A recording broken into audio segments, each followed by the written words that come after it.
He told her she was the love of his life. He said it every morning. He meant it. And then he cheated anyway. Not with someone younger, not with someone smarter, not with someone better, just someone different. And that difference destroyed everything she thought she knew about love, about men, and about herself. If you are a woman over a certain age and you have ever been cheated on, or you are terrified it might happen, or you are already in that suspicious phase where something just feels off but you cannot name it, this video is going to change the way you understand men forever. Not in a way that makes you feel worse, in a way that finally makes sense of something that has never made sense before. Stay with me, because what I am about to tell you is not what you have heard before. It is not the usual stuff about men being dogs or women not being enough. It is something far more uncomfortable and far more useful than that. Before we go further, if this is already hitting close to home, drop the word truth in the comments right now. Just the word truth. And if you want more conversations like this one, hit subscribe. This channel is the place where we talk about the real things. The things nobody else is willing to say out loud. Now let us get into it. There is a version of this story that plays out in thousands of relationships every single year. A man is with a woman he genuinely loves. She is accomplished. She is interesting. She has lived a life. She has wisdom in her eyes and substance in her conversation. She is not a girl. She is a woman. And he loves that about her. He chooses her. He commits to her. He is proud of her. And then one day she finds out a message, a credit card statement, a strange smell, a gut feeling that would not go away. And suddenly the whole architecture of her life cracks right down the middle. She asks him why. He says he does not know. She asks if he loves the other woman. He says no. She asks if he loves her. He says yes. And somehow that answer makes everything worse. Because if he loves her, if he truly loves her, how did this happen? How do you love someone and still do this to them? That question haunts women for years. Some never find the answer. They carry it into the next relationship like a wound that never fully healed. They become suspicious, guarded. They love with one eye always watching the door. And they wonder what was wrong with them, what they missed, what they should have done differently. But here is the thing. The question most women ask after being cheated on is the wrong question. They ask, what is wrong with me? The real question is what is happening inside him, and the answer to that question is not what you think. Let me tell you about something that almost nobody talks about when it comes to men and relationships. There is a crisis that happens inside a man, usually quietly, usually slowly, that almost nobody around him notices. Not his friends, not his family, sometimes not even him. And it is this crisis, more than anything else, that drives men toward infidelity even when they are in love. It is not about beauty. It is not about age. It is not about your body. It is not about how much you weigh or what you look like in the morning or whether you still wear the same things you wore 10 years ago.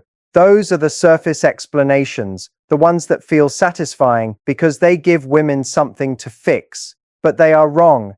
And chasing those explanations keeps women stuck in a loop that never leads anywhere good. The real reason men cheat, even on women they love deeply, has everything to do with something happening inside the man himself. Something he probably cannot articulate, something that has nothing to do with the quality of the woman he is with. And until you understand this, you will keep trying to solve a problem that cannot be solved the way you are solving it. Here is what is really going on. Men have a very complicated relationship with their own sense of significance. From the time they are young boys, they are taught explicitly or implicitly that their value comes from what they achieve, what they provide, who they are in the eyes of the world. They are taught to build, to earn, to win, to protect, to lead. That sense of mattering, of being someone who counts, of being important is not just nice for a man. For most men, it is oxygen. They cannot function well without it. Now take a man who has been in a relationship for several years with a woman he loves,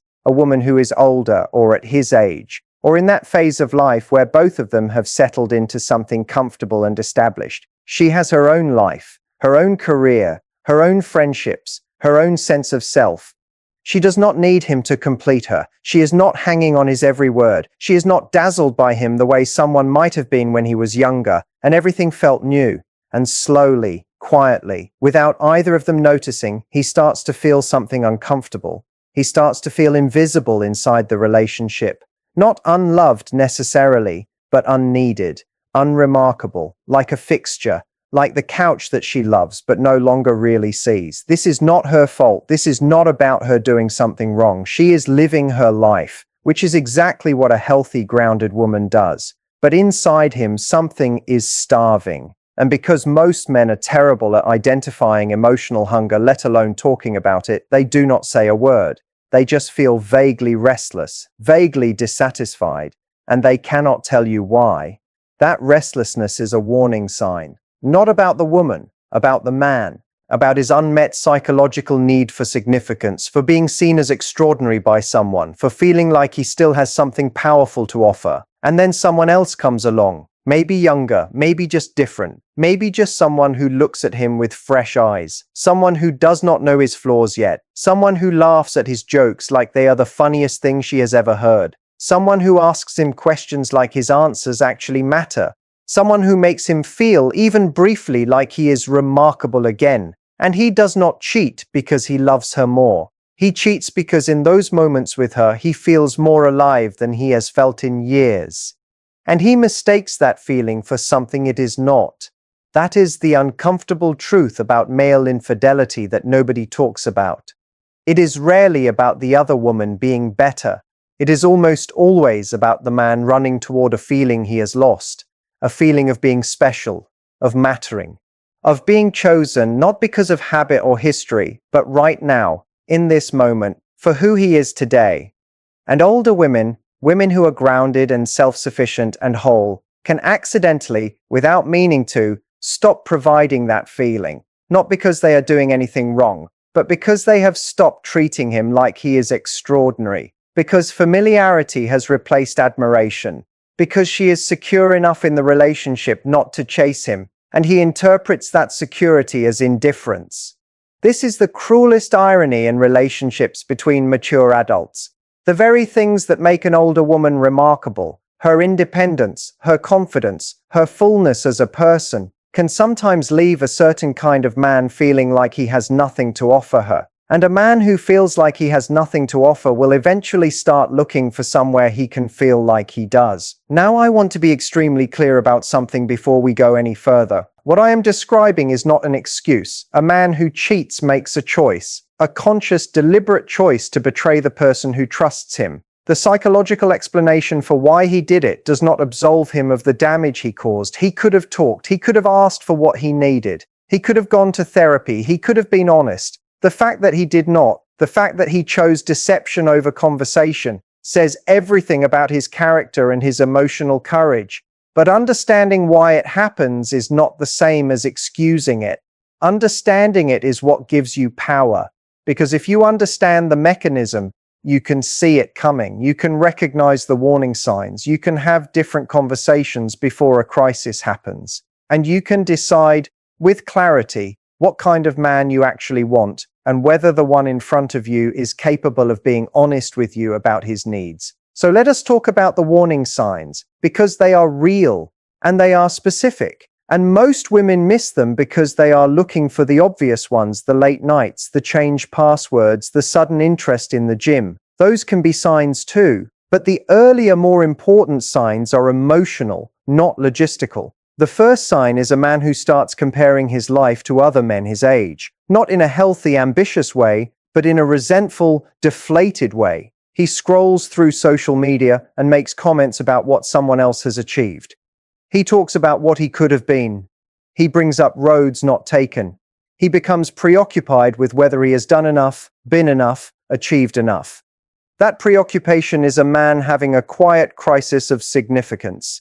And a man in a crisis of significance is vulnerable, not because he is bad, because he is human, and he is looking, consciously or not, for something that makes him feel significant again. The second sign is emotional withdrawal from you specifically. Not from life, just from you. He still has energy for his friends, for his work, for his hobbies. But with you, he is somewhere else. He is physically present and emotionally absent. He answers in one word. He does not ask about your day anymore. He used to be interested in you, now he seems to be tolerating you. That withdrawal is often a sign that he has already mentally checked out of something. What that something is, whether it is the relationship itself or just a phase of difficulty, matters.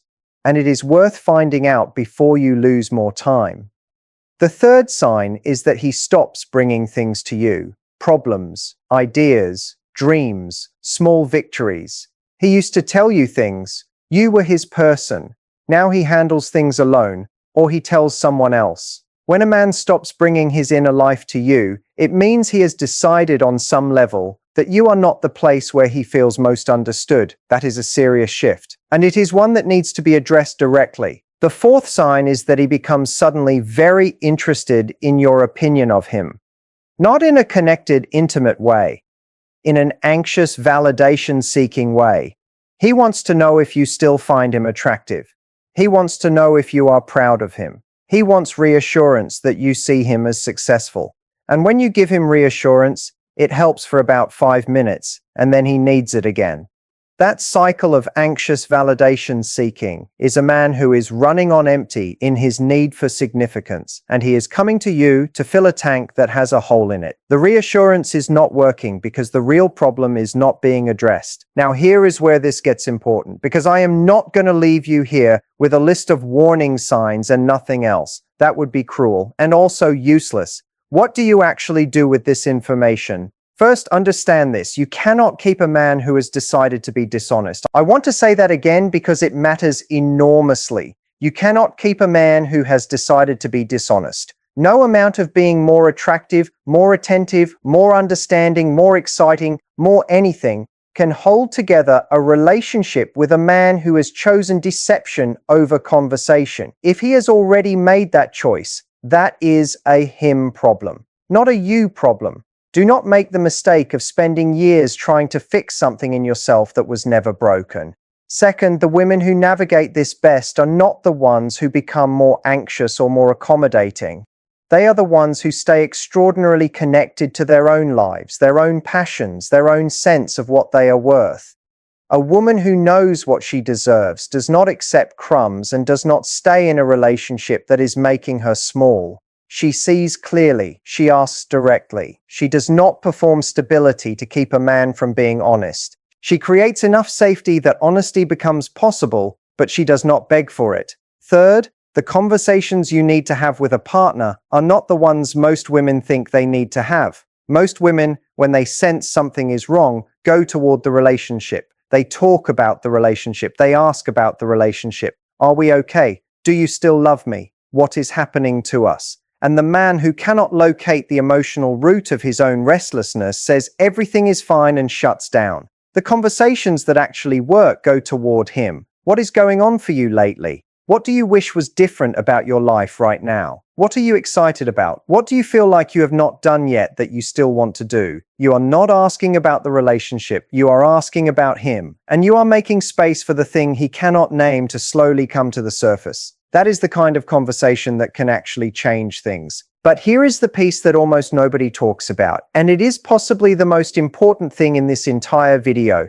You also need to be honest about whether you have stopped seeing him. Because sometimes, not always, but sometimes, the man's sense of invisibility is not entirely invented. Sometimes both people have quietly stopped showing up for each other. She got busy, he got comfortable, neither of them noticed the slow drift. And by the time either of them thought to say something, years had passed and the distance felt too large to cross. This does not mean she caused the cheating. She did not. That was his choice. But it does mean that every relationship, even a good one, needs tending. Not desperate, anxious tending, not performing or pretending, but genuine chosen attention. The kind that says, I still see you, and I still choose you, and I am still interested in who you are becoming. That attention is not a tool for preventing cheating.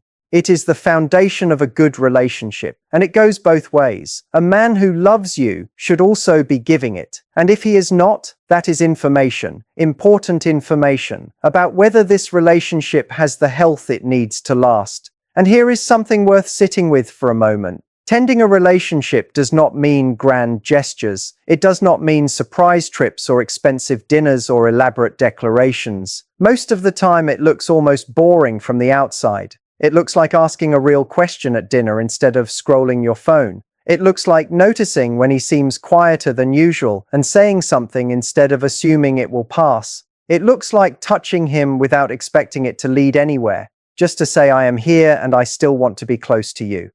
Small, unremarkable moments, repeated over years, are what actually build a bond strong enough to survive the hard seasons. The couples who last are rarely the ones who never struggled. They are the ones who kept doing the small, unremarkable things even when the excitement faded. Now, I want to talk about something that older women specifically face that younger women do not quite understand yet. When you have lived a full life, when you have been through things, when you have already survived heartbreak and disappointment and reinvention, there is a temptation to protect yourself by never fully committing again, never letting someone all the way in, keeping that last 10% of yourself safe, behind glass, untouched, because the last time you gave everything, it cost you. And that protection, that guarded heart, reads to a man as emotional distance, not as wisdom, as unavailability. And a man who loves a woman who is emotionally unavailable will feel, over time, like he can never quite reach her, like there is always a wall. And some men, the wrong kind, the ones who are not emotionally mature enough to name what they are feeling, will try to fill that gap somewhere else. This is not a reason to abandon your self-protection. It is a reason to be honest about it, with yourself first, and then possibly with the man you are with, to say I have been hurt before. I keep part of myself protected, not because I do not trust you, because I am still learning how. That level of honesty is not weakness. It is extraordinary courage. And the right man will meet that courage with his own. The wrong man will use it as an excuse. And you will know the difference fairly quickly if you are honest with yourself about what you are seeing. There is a particular kind of loneliness that comes from protecting yourself so well that even the people who love you cannot find their way in. You tell yourself you are being smart, being careful, being someone who learned her lesson, but underneath that carefulness is often a quiet grief for all the intimacy you are not letting yourself have because you are so afraid of the version of pain you already know. And the tragic irony is that the wall built to keep you safe from being hurt again often ends up manufacturing the very outcome you feared, because no one can love their way through a wall that never opens, even a little. Letting someone in slowly, testing as you go, watching how they handle your vulnerability with small pieces before you hand them the whole thing, is not the same as being reckless. It is wisdom in practice. You are not required to hand over your whole heart on day one. But you are also not required to keep it locked away forever because of what one person in one chapter of your life did with it. Here is what I want you to take away from everything we have talked about today. Men cheat on women they love, not because those women are not enough, but because those men are not equipped. They are not equipped to name what they are feeling, not equipped to ask for what they need, not equipped to sit with discomfort long enough to address it honestly. Not equipped to choose the harder, more meaningful path of real intimacy over the easier, more immediately satisfying path of novelty. That is a deficit in them, not a deficit in you. And if you have been cheated on, if you are sitting with that pain right now, I want you to hear this. Whatever story you have been telling yourself about why it happened, the story where you were not young enough or thin enough or exciting enough or present enough, that story is not the truth. That story is the version that keeps you small and keeps you hurting. The truth is that his inability to be honest, to be courageous, to be faithful reflects on his character, not your worth. Your worth is not determined by whether a man chose to betray you. Your worth is not a referendum on your age or your body or the lines on your face or the weight on your shoulders. Your worth is something you were born with, and that no act of someone else's cowardice can take from you. Now, that does not mean the pain is not real. The pain is real. The grief of finding out that someone you trusted made a choice that violated everything you built together is one of the most shattering experiences a person can go through. Do not minimize it. Do not rush it. Grief has its own timeline and it does not care about your schedule. But grief is different from shame. And too many women who have been cheated on carry shame that was never theirs to carry. They walk around feeling like they failed somehow, like they should have been more, like they should have known, and that shame is a lie told by the part of us that would rather believe we did something wrong than accept that someone we loved was simply not who we needed them to be. Accepting that someone was not who you needed them to be is harder than blaming yourself, because blaming yourself gives you the illusion of control. If I did something wrong, then I can do something differently next time. But if he simply was not capable of the love he promised, then there was nothing to do. And that helplessness is terrifying. But it is also the truth. And the truth, uncomfortable as it is the only thing that actually sets you free. Let me say something else here because I think it matters.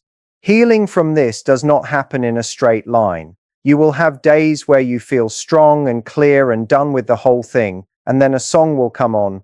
Or you will pass a restaurant you used to go to together, and the grief will hit you sideways like no time has passed at all. That is not you failing to heal. That is what healing actually looks like. It spirals, it circles back, it softens slowly instead of disappearing all at once. Be patient with the version of yourself that is still catching her breath. So what does freedom look like after something like this? Freedom looks like knowing, deeply and without apology, that you are worth a love that does not require you to be less than you are. A love that does not require you to shrink your independence or perform neediness to keep a man engaged. A love that does not require you to compete with younger women or measure yourself against some imaginary standard of what you should look like or be like at your age. Freedom looks like choosing deliberately and with full awareness the kind of man who is emotionally equipped for the relationship you want. Not the man who says all the right things, but the man who does all the right things, consistently, quietly, without an audience, over time. Because character is not what a man does when things are new and exciting and easy. Character is what a man does when things are hard and boring and difficult and real. That is when you find out who he actually is. And you, having lived the life you have lived, having survived what you have survived, are equipped to see character when it shows itself. You are not a young woman who has to learn through pain who men really are. You have already done that learning. Use it, trust it. Let it guide you toward the love you actually deserve instead of the love you have been settling for. I also want to say this clearly because it gets missed. Choosing well the second time around is not about becoming suspicious of every man who shows interest in you. It is not about interrogating every date like a detective looking for evidence of future betrayal. That approach will exhaust you, and it will also repel the very men who are actually capable of loving you well, because nobody wants to be treated like a suspect before they have done anything wrong. The goal is not hypervigilance. The goal is discernment, watching calmly, noticing patterns instead of moments, giving people the space to reveal themselves over time, while trusting yourself enough to walk away the moment the pattern becomes clear. Because here is the final thing I want to leave you with. The goal is not to find a man who never feels restless. The goal is to find a man who brings that restlessness to you instead of running from you. A man who chooses honesty over escape and works through the hard moments with you instead of disappearing. That man exists. He is someone who has done the inner work to know who he is and what truly matters. And you deserve him. Stop trying to prove your worth to men who cannot see it. Instead, become so rooted in your own value that the wrong people never make it past the beginning. That is not bitterness. It is wisdom. Not youth, not beauty, not perfection. Wisdom, presence, and the quiet confidence of knowing what you will and will not accept. That is the woman a man of real character chooses to stay with. Not because she performs for him, but because she inspires him to become a better man. So stop asking what was wrong with you. Ask what was missing in him. Then raise your standards high enough that the wrong men cannot reach them. You already know how to love. Now make sure you give that love only to someone who has earned it. And one last thing, if you saw yourself anywhere in this video, in the walls you built, the self-doubt you carried, or the exhaustion of trying to be enough for someone who never met you halfway, remember this. Awareness is the turning point. You do not need every answer today. You only need the courage to stop denying what you already know. That single decision can change every relationship you have from this moment forward.